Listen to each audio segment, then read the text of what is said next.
各位早晨，好快又嚟到敬拜金色嘅第7講啦。天上的敬拜，我哋喺世上好難揾到一個完美嘅敬拜，我哋只有盡力咁去到做。關於天上面嘅敬拜，舊約裏面以賽亞書係有嘅，以西結書都有啊。咁咧就我哋今日咧就集中就講下喺呢個啟示錄裏面所記載嘅天上面嘅敬拜係點樣樣嘅。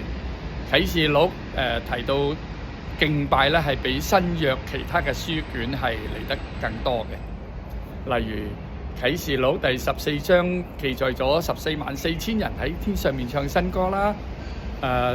啟示錄嘅第21章第1節，我又看見一個新天新地，因為先前的天地已經過去，海也不再有了。我又看見新聖城耶路撒冷由神那裏從天而降，準備好了，就如新婦裝飾整齊，等候丈夫。等等嘅經文啊，當然仲有其他嘅經文嘅。天上面嘅敬拜呢，最少有以下2個特點，就係第一係以神同埋羔羊為敬拜嘅核心。敬拜嘅中心咧係神同埋被殺嘅羔羊，即係耶穌基督。第二，晝夜不停嘅敬拜。啟示錄描述咗天上邊敬拜嘅景象，包括4活物啊、24位長老等等，佢哋都係晝夜不停咁樣嚟到敬拜上帝。地上邊嘅敬拜亦都應該係相同，就係以我哋嘅上帝為敬拜嘅中心。所以做領詩嘅或者做領會嘅人，最重要嘅責任就係將會眾帶到上帝嘅面前去敬拜上帝。有時我哋領會嘅人，因為係人啦，我哋會將自己嘅感情同埋當一刻嘅經歷過分咁投入喺帶領敬拜當中，呢點係我哋係需要多加注意同埋警惕嘅。唔經唔覺又同大家睇咗聖經裏面7個敬拜嘅場景，係時候總結一下啦。第一，亞伯嘅敬拜。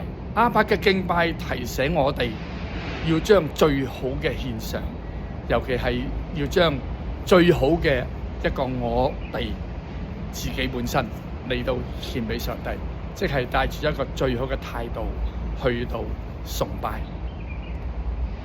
第二，挪亞嘅敬拜提醒我哋要以感恩為祭，信徒嘅生活應該將敬拜放喺第一嘅重要位置。第三，以賽亞嘅敬拜提醒我哋喺上帝嘅面前必須謙卑、認罪悔改，並且接受上帝嘅差遣，作成佢嘅功。